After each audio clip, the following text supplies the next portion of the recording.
So, what we're looking at today is this really strange situation, a ceasefire that feels like it's trapped before it even begins. It's this wild story where you've got peace talks getting completely derailed by demands that are, well, impossible. Then there's a shocking ultimatum, and finally, a superpower gets its bluff called right out there for the whole world to see. So here's the puzzle, right? The U.S. wants to de-escalate. I mean, they're sending envoys, they're trying to broker a deal. So why isn't it happening? What's the holdup? Well, it's not just some simple disagreement. The real roadblock is a list of conditions, a list that honestly seems like it was written specifically to make peace impossible. And that's the first huge hurdle we have to talk about. See, Iran's response to this whole ceasefire idea wasn't to offer concessions. Oh no, they came back with a list of demands so out there, you have to wonder if they were ever serious in the first place. It's like they were trying to get a no. All right, so let's dig into these demands, because this isn't just a simple disagreement, it's a total chasm. Okay, so just look at the difference here. On one side, you've got the US with its, let's call it a standard wish list. Stop enriching uranium, put a pause on the missile program, and, stop backing proxy attacks. Pretty standard stuff from their perspective. But then you look at Iran's response, and whoa, it's not even a negotiation. It's a list of non-starters. They're talking about a permanent ceasefire, kicking the U.S. out of the region entirely, and even demanding financial reparations. I mean, this reads less like a peace proposal and more like the terms of surrender.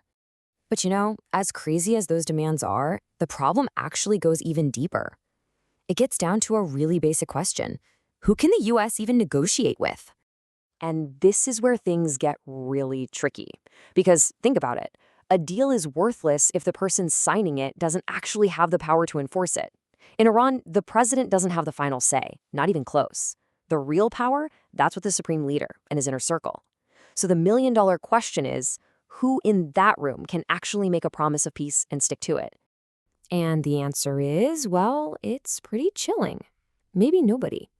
It turns out the key figures who might have had the authority and maybe even the desire to negotiate, people like Ali Larijani, who was seen as the number 2 guy after Khamenei, they're just gone.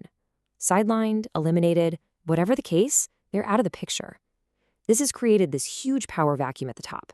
It's almost like the country is running on autopilot, just following an old pre-written script for how to handle a conflict. And this is where the story just goes off the rails. A former U.S. anti-terror director resigns, and on his way out, he drops this absolute bombshell of a claim. He says that a key Iranian leader was deliberately taken out by Israel, specifically to make sure peace talks could never happen. The implication here is huge, that the U.S. was basically maneuvered into a war that it now can't seem to find a way out of. So you've got this impossible negotiation on one hand, and a total leadership vacuum on the other. Unsurprisingly, the whole diplomatic effort just grinds to a halt. And that's when all that frustration boils over. And we get a direct, very public threat. The allies are getting nervous, Iran is doubling down. So what happens? The US president just sidesteps all the usual diplomatic back and forths, goes straight to social media, and draws a massive red line in the sand for everyone to see. Suddenly, the whole world is on a timer. And here it is, the ultimatum itself, a 48-hour deadline. Not sent through quiet channels. No, this was a public post threatening to, and I quote, hit and obliterate their various power plants. Just like that, the clock starts ticking, and the entire world held its breath, waiting to see who would blink first. So did Iran blink? Nope, not at all. In fact, their response was something else. They launched this multi-pronged counter-strategy, a kind of asymmetric warfare that was completely unconventional and totally defiant. It wasn't just one thing either. It was this 3-part counterpunch. First, they cranked up the military pressure. Second, they hit back with a really devastating economic threat. And third, they went all in on psychological warfare, aiming it right at their opponents. And this next threat? It just perfectly captures their whole strategy. Look, Iran knows it can't easily hit the U.S. mainland, but its neighbors, America's allies in the region, that's a different story. The message to the Gulf states was brutally effective, especially since they get almost all of their drinking water from desalination plants. The threat was simple. You destroy our electricity, we will shut off your water. If our lights go out, your taps run dry. It's that direct. Then came the military part. Iran escalated things by firing cluster bombs into Israel. Now, these are not surgical weapons. They're designed for widespread damage, and they're banned by over 120 countries for a reason. This was a clear signal from Iran. We are willing to cross lines and break international rules to defend ourselves. And then came the trolling. Seriously.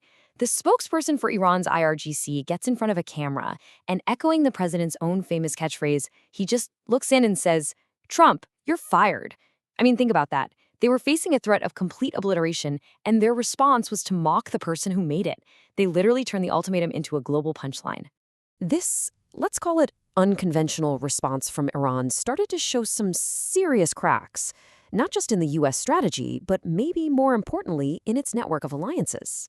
So just take a look at this. Publicly, what did we hear from allies? A lot of talk about supporting a peaceful resolution. But what was happening behind closed doors? A totally different story. The UK and other NATO allies, they refused to send fighter jets. And the Gulf states, the ones who were just threatened with having their water cut off, they were quietly telling the US, hey, maybe don't follow through on that threat to bomb their power plants. And it wasn't just international pressure either. The heat was on back home, too. Suddenly, you had some of the biggest war proponents, like Senator Lindsey Graham, getting called out by people in his own party. Other Republicans started asking, out loud, why they should support a war that politicians were pushing for, but whose own families would never have to fight in. Okay, so this brings us right to the heart of it all. The 48-hour deadline came and went, the threats were made, the counter-threats were made, and now the world is stuck in this incredibly dangerous new stalemate. I think the really crucial takeaway here is this. Iran is acting like a country that feels it has nothing left to lose. You've got a decimated leadership, you've got immense international pressure, but instead of caving, they're lashing out. The old playbook of conventional deterrence just isn't working because Iran isn't playing by those rules anymore. We have to remember, this isn't some abstract geopolitical game. The stakes are terrifyingly real. Look at this number, 7.2 trillion liters. That's the amount of drinking water for millions and millions of people in the Gulf. That is now a strategic target. A single military strike could spark a massive humanitarian crisis, cutting off water for an entire region. And so we're left with this really unsettling question. What we've just seen is a standoff where the old rules of power just got flipped completely upside down. It really makes you wonder, what does global conflict even look like in an era where a military ultimatum gets answered with a meme, where a superpower's red line isn't just crossed but laughed at? And what on earth does that mean for the rest of us?